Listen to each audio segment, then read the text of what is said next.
Баршаңызға сәлем, каналыма қош келдіңіздер. Сіздермен бірге Наира. Бүгін мен сіздерге орама нан ханым деп аталатын жылдам әрі тез дайындалатын рецептпен бөліскім келеді. Міндетті түрде видеоның соңына дейін қараңыздар. Алдымен қамырды жасаймыз. Бізге су, тұз, ұн қажет.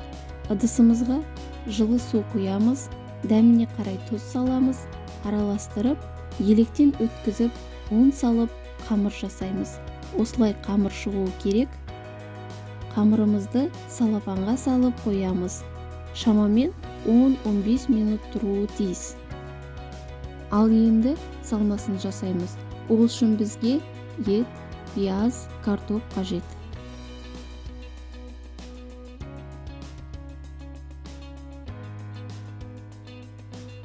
Барлығын ұсақ етіп турап аламыз. Дәміне қарай бұрыш және тұз саламыз. Барлығын жақсылап араластырамыз.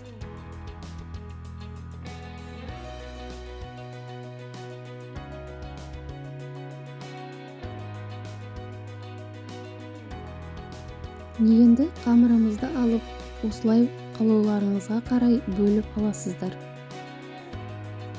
Ораманан дайын болғанға дейін қайнап тұруға су қойып қоямыз. Қамырымызды жұқа етіп жайып аламыз. Салмасын жайып, әр жеріне салып шығамыз. Осылай барлығын орап шығамыз.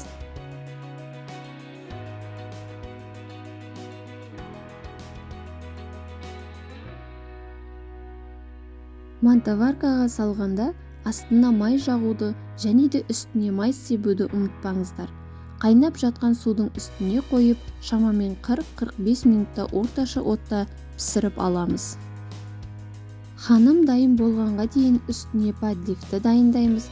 Ол үшін бізге пияз, томат қажет. Табамызға май құйып, қыздырып аламыз. Қызып тұрған майымыздың үстіне пиязымызды, томатымызды салып, қуырып аламыз.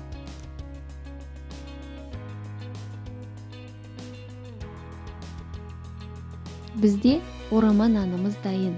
Үстіне осылай подливімізді салып шығамыз. Өте дәмді болып шықты. Сіздерге де жасап көруге кеңес беремін. Рецепт пайдалы болса, лайк басып тіркеліп кетуді ұмытпаңыздар. Сіздерге алда көп дәмді әрі пайдалы рецептпен бөлісетін боламын. Сіздермен бірге болған Наира.